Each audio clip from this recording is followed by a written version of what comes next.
Today, we're learning how to transform your product photos with action shots. We're starting with beginner techniques to get you some action and going all the way to pro techniques to get you shots like this. Action photos will differentiate you when you're trying to land new clients. The best part, this simple one light setup anyone can do at home. This one's gonna get messy. I'm teaching you 3 levels of action product photography and showing you exactly how you can get photos like this. These are all done with just a single strobe light, but if you have a big window or continuous video light, you'll be able to apply the same techniques. If you're new here, my name's Chris. I teach product photography and creative business. This video is part of my product photography series where we've already covered beginner to pro creative setups, colorful setups, and lighting. Action shots are an amazing way to show off your client's products. A little action can take a boring photo that doesn't capture attention and transform it to an incredible shot that will draw the viewer in. And remember, the more that your photos help your clients build an audience and make money, the more money you'll be able to make. Having action photos in your skill set will differentiate yourself from other product photographers when you're trying to land the same clients. So what do you need for these setups? I'll be using a strobe light for this, the Godox 8400 Pro. A strobe light like this gets really bright and has a fast recycle time. Recycle time is the time it takes to recharge the strobe light between shots. If you don't have this, a powerful continuous light will work, or even a window in a pinch. We've got a big diffuser on the strobe as well for a nice soft light. The camera is going to be the Sony a7R4 with a 24 to 70mm lens. Most cameras will work here, and a tripod is going to be a must. The next part is up to you.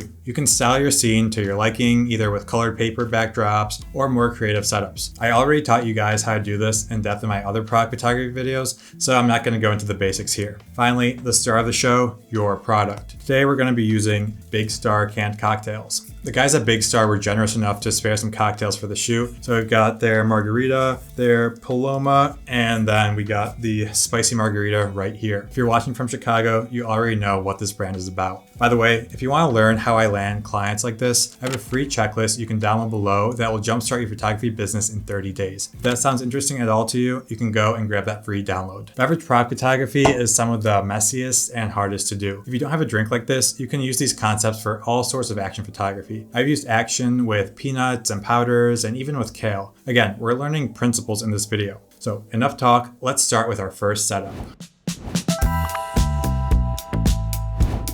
Lighting is the most important part of photography. Photography literally means drawing with light. So let's get lighting set up. We're going to be doing a simple 45 degrees up, 45 degrees to the side of our product. This classic setup is what I usually do for all of my product photography. YouTube has some crazy lighting setups, but you really don't need to do any of those unless you're working for Coke or Red Bull. Keep it simple. We're here to focus on the action. As far as camera settings go, I'm shooting at f8, shutter of 1/250th of a second, and ISO around 400. The reason my ISO is so high here is that the flash can be used at this lower power level. The lower the power level, the shorter the strobe of light is. The shorter the strobe of light, the better it can capture motion. The motion won't show up as blurry. This is an important principle to remember. Lower strobe power equals less blurry motion. Remember that. For those of you with a continuous light or a natural light, you may need to use a shutter speed of 1/500th or 1/1000th to actually freeze all the motion. Now that we got that set up, we won't have to adjust the camera or the light for any setups. It's all going to be done the same way. Watch until the end and I'll show you how to get an action photo like this.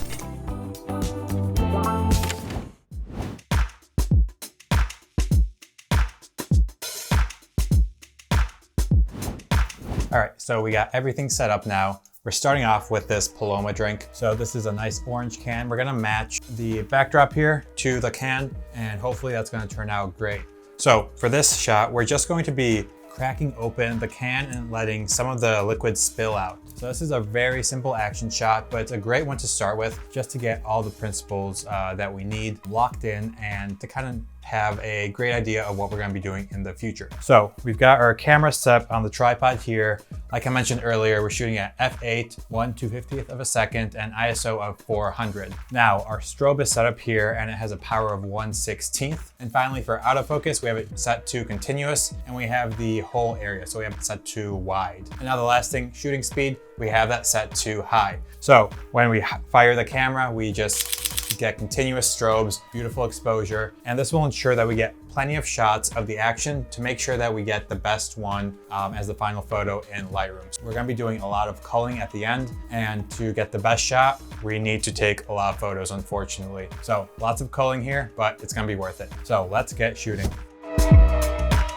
So right now I'm just wiping off the product, making sure it's nice and clean. One thing we have to remember is we want the pull tab to be facing the direction of us so that the brand is in the front. I have some cans here, so this margarita, the pull tab's facing this way. So if I were to try and crack this open, it would look like that, and we want the brand in front. So you're gonna have to go through a few cans for this shot. Make sure that your client always sends you plenty of product to choose from so that you can get the best photos possible. So now for the shoot, I'm not sure how carbonated this is, so I'm just gonna shake it up a bit because I want some of it to spray. And get your finger right underneath the pull tab. Look at your camera, make sure it's all centered there how you want it. Now press down slightly to lock in the focus, and you just pull down the shutter and pull.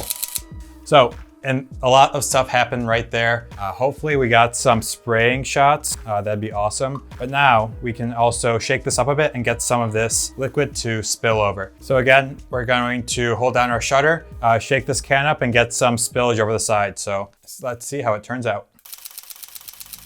That didn't quite work. Let's try that again. Maybe let's tilt the can a bit and see what happens. So we're gonna center that up, tilt it, get some spillage, and yep, there we go. Maybe that'll look good, maybe it won't, but hopefully we got some cool shots. So we froze all the motion in here. We're gonna go in to Lightroom after this and see what we got. For now, we're going to set up our intermediate shot. So what have we learned so far? Freezing motion with a high shutter speed, freezing motion with a low strobe power. We're gonna apply those same principles to our next shot. Let's set it up. All right, we got our next scene set up here. This is more of a lifestyle scene. So I got this nice wooden backdrop here, black background back there to kind of show off the color of this spicy margarita. We want a darker backdrop just to kind of highlight the color here. So that's why we're doing that. We've got our glass. We're gonna spray the can here with some water, make it look nice and refreshing like you just took out of the fridge. All right, spray that up a bit. And as we did before, we're going to be orienting the pull tab with the direction that we're pouring. So this can has the spout right here, which is perfect to show off the brand here. Again, this is why you need to get multiple cans or products from your client to ensure that you can get the best shoot possible for them. So we've got that ready. All we need is some ice in that glass. Let me find my fake ice here real quick. I prefer to use this fake stuff over real ice. Doesn't melt, looks great, and it's always going to be clear, which is usually what you want for these kinds of photo shoots. So we're just going to add a bit into our glass right here. Make it look nice and full. If it's full, we can even get some splashing over the sides here, which might look really, really cool. So we got everything set up back here. Let's orient our glass here. Do a little test shot, see how that's gonna look. Okay, that looks great. Now for this one, our focus area shouldn't be wide. We want to set our focus area to the dot, so the flexible spot. And I'm going to focus it actually on the edge of this glass. So what this will do, it'll help us maintain the right focus spot for when we're actually pouring, and hopefully that will look great. So that looks like it's set. Next up, we're just going to crack our margarita open right here. Again, thank you to Big Star for providing these for the shoot. We got our margarita cracked open. And we're gonna wanna palm it or grab it so we have the entire front of the can facing the camera. We don't wanna use our thumb to cover up the logo or anything. So this might feel a little unnatural, but make sure that it looks good in the camera shot. You know, you don't want this to look like a way that no one would ever hold the can. You want this to still look natural, but it might not really feel natural. So we got that lined up. We wanna make sure that the front of the can is lined up where the focus spot is on the glass here. And we have the same settings as before, f8, 1/250th, ISO of 400, power level of 1/16. And all we're gonna do is hold down our shutter here and pour away. So ready? 1, 2, 3.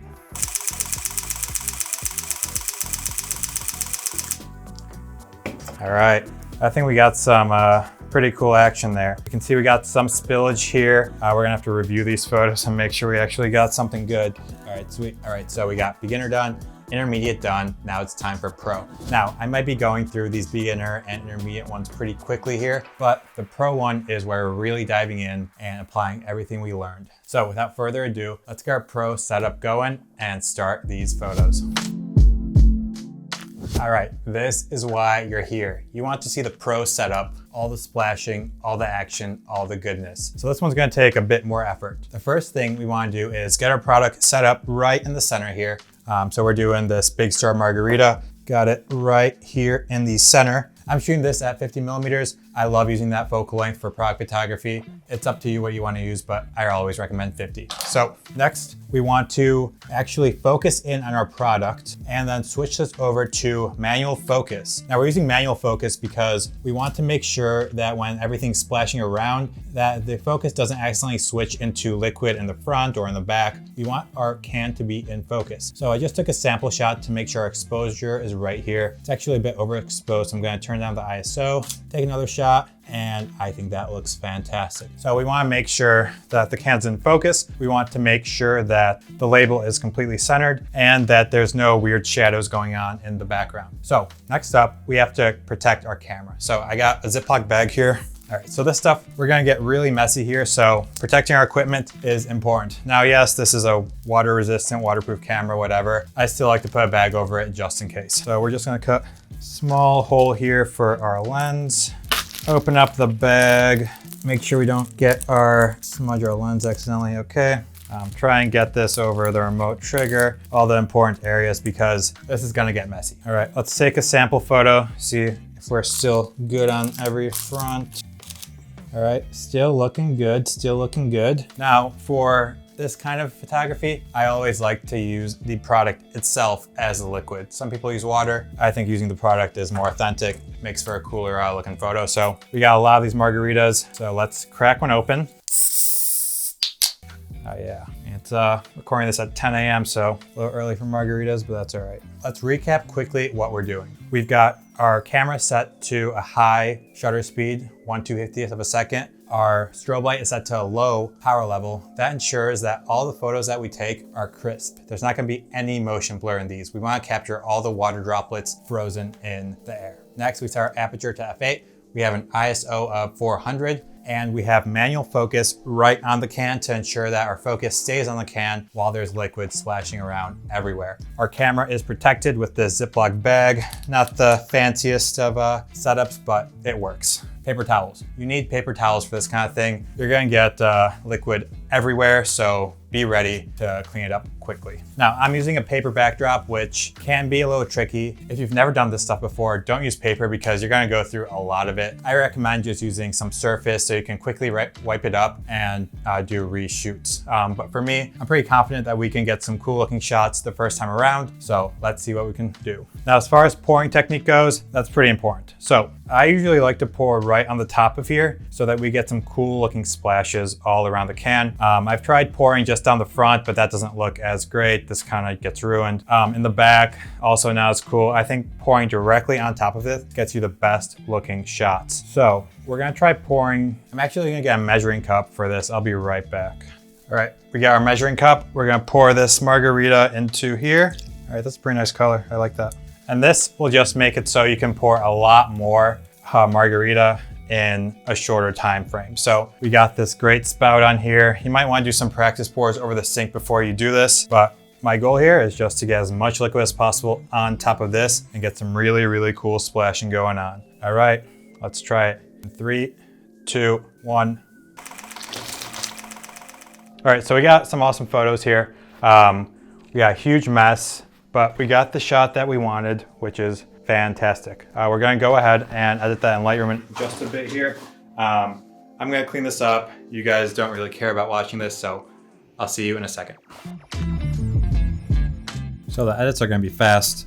So first thing that we have to do is cull the photos. So we're going to find the ones that we like the best. Here we're looking for action. So we're opening the pull tab, nothing. Okay, here we've got some spray coming out. Here we got some spray on the side, and there's nothing else here. So we like this one with the spray. We'll label as a 1 and move on to our next shot. Let's find the pouring. So start with these. We got some liquid coming out, more liquid, looking pretty cool here. Looking for that splash on the ice. Oh, there we go. Splash on the ice cubes. Okay, one of these will be great. Like in this one, more along here. This one's good too. We'll just label both of them. And finally, we got our splashing on the can here. looking great. So we got these photos. Let's filter them out. And not going to go through the edits for these ones. Let's go through the edit for this one, and the principles will apply through the whole for the other ones too. So quickly, resize, let's go 1:1, get that cup out of there, line this up, drop the highlights, up the shadows, bring the blacks down, maybe increase the brightness a tad. Yeah, okay, that looks great. Texture, we're gonna bring that up to help with the water texture. Down here, gonna change the yellow to a more orange hue. Bring that down. Oop, that's the orange. Bring the yellow down here. Okay, that's starting to look really good. I'm going to then add a radial gradient just over the can here, brighten that up a tad. And here we go. Okay, I think that looks pretty good. Export that and we're good to go. So for the other ones that we have, apply the same principles, just those really basic edits, and we're good to go. There are so many different types of action photos that you can do.